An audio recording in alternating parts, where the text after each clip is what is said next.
حضرت یوسف علیہ السلام کے ایک بھائی تھے، انہی کے اس میں سے یہ سلسلہ چلا آ رہا تھا، لیکن حضرت طالوت علیہ السلام کا تعلق جو تھا وہ بنیامین جو حضرت یوسف علیہ السلام کے چھوٹے بھائی سے ان سے چلا آتا تھا، اور یقینی طور پر یہ قبول نہیں تھا کیونکہ وہ اس حکمران سے خاندان سے تعلق نہیں رکھتے تھے۔ اسی بنیاد پر بنی اسرائیل نے ان پر یہ اعتراض اٹھایا تھا۔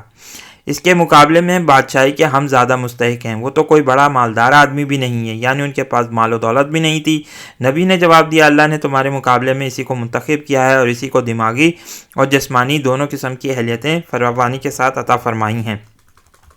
اللہ کو اختیار ہے کہ اپنا ملک جسے چاہے دے دے،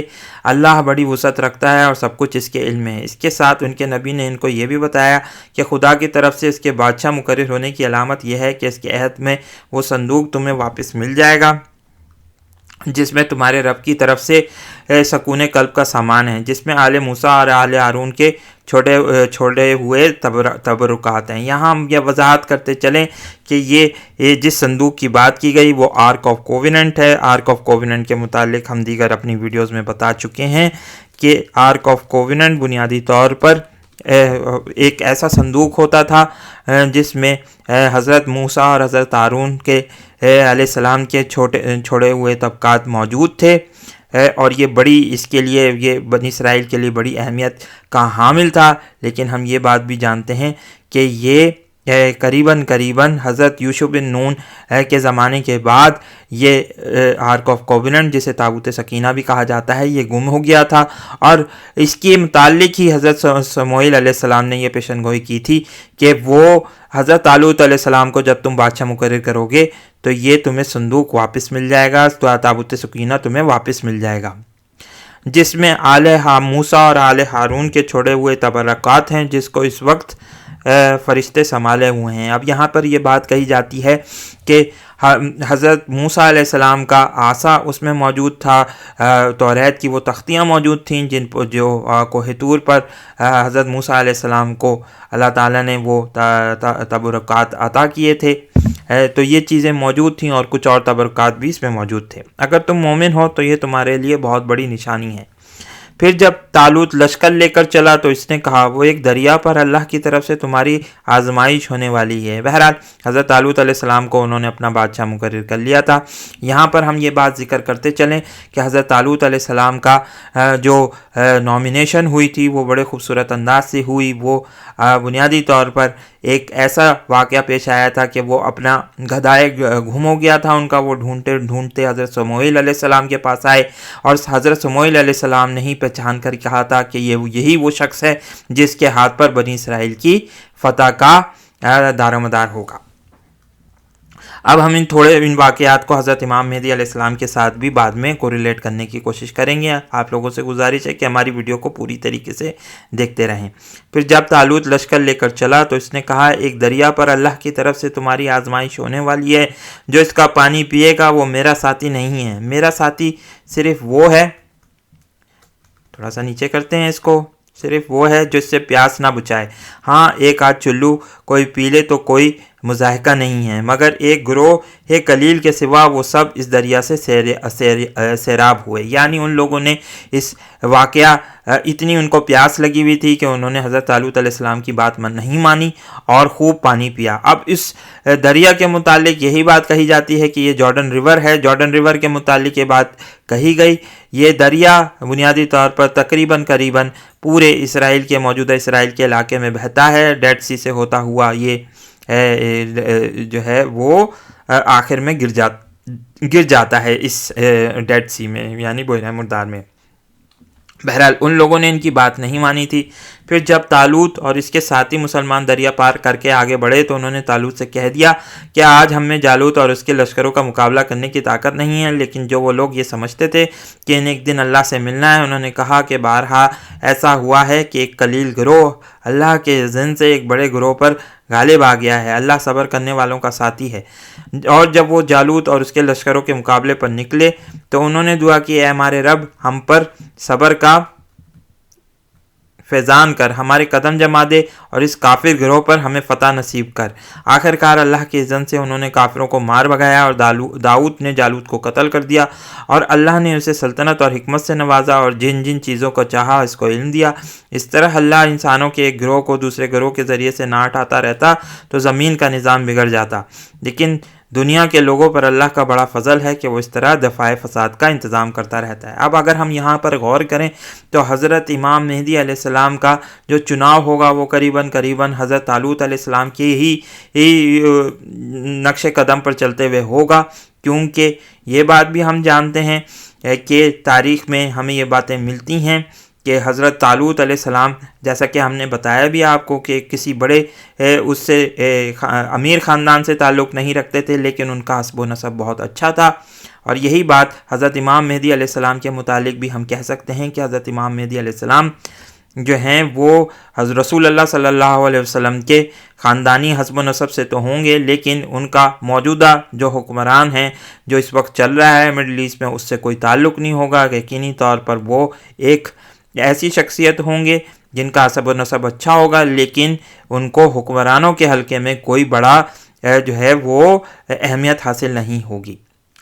یہ بات بھی احادیث میں ملتی ہے کہ ان کے ہاتھ پر قریباً اتنے ہی لوگ بیعت کریں گے جتنے کہ حضرت طالوت علیہ السلام کے ساتھ تھے، اور جن کی تعداد غزوہ بدر کے مجاہدین سے بھی ملتی ہے، یعنی تقریباً 313 لوگ ان کے ہاتھ پر بیعت کریں گے، اور یہی وہ تعداد ہے جنہوں نے حضرت طالوت علیہ السلام کے ساتھ دریائے اردن کو عبور کیا تھا، جیسا کہ ہم نے اس واقعے میں آپ کو پڑھ کے بھی سنایا۔ اس کے علاوہ ایک اور بھی ہم یہ مثال کہہ سکتے ہیں کہ دیگر احادیث میں ملتا ہے، آئیے ہم اس کو پڑھ کے آپ کو سناتے بھی ہیں۔ مشکوٰۃ شریف کی روایت ہے جس میں ہمیں یہ بات وضاحت ہوتی ہے کہ حضرت امام مہدی علیہ السلام کے معیت میں جو لشکر نکلے گا مدینہ سے، اس میں سے ایک بڑی تعداد مسلمانوں کی بھاگ بھی جائے گی۔ آئیے پڑھتے ہیں۔ حضرت ابو ہریرہ رضی اللہ تعالیٰ عنہ کہتے ہیں کہ رسول اللہ صلی اللہ علیہ وسلم نے فرمایا ہے، قیامت قائم ہونے سے پہلے رومی مقام اماک یا دابق میں آئیں گے، اور ان کے مقابلے پر مدینہ کا ایک لشکر جائے گا۔ یہ حدیث نمبر 5185 ہے، جس کو آپ مشکوٰۃ شریف والیوم 3 میں پڑھ سکتے ہیں۔ یعنی ان کے مقابلے پر مدینہ کا ایک لشکر نکلے گا، یہ حضرت امام مہدی علیہ السلام کی قیادت میں ہی لشکر نکلے گا، جس میں اس وقت کے بہترین لوگ ہوں گے۔ جب وہ لڑنے کے لیے سب باندھیں گے تو رومی ان سے کہیں گے، ہم ان لوگوں سے لڑنا چاہتے ہیں جو ہمارے لوگوں کو قید کر کے لے آئے ہیں، تم سے لڑنا نہیں چاہتے، ان لوگوں کو ہمارے مقابلے پر بھیج دو۔ یعنی کچھ لوگ ہوں گے جن کے مقابلے میں وہ لوگ آئے ہوں گے اور کچھ چاہتے ہوں گے کہ ان کو ان کے حوالے کر دیا جائے، لیکن بہرحال مسلمان اس بات کو مانیں گے نہیں اور کہیں گے کہ یہ ہمارے بھائی ہیں۔ آئیے ہم پڑھتے ہیں۔ مسلمان ان کے جواب میں کہیں گے، خدا کی قسم ہم ایسا نہیں کریں گے، ہم اپنے ان مسلمان بھائیوں کو تمہارے مقابلے میں نہ بھیجیں گے۔ پھر مسلمان رومیوں سے لڑیں گے اور ان میں سے 1/3 مسلمان رومیوں کے سامنے سے بھاگ جائیں گے۔ اب یہ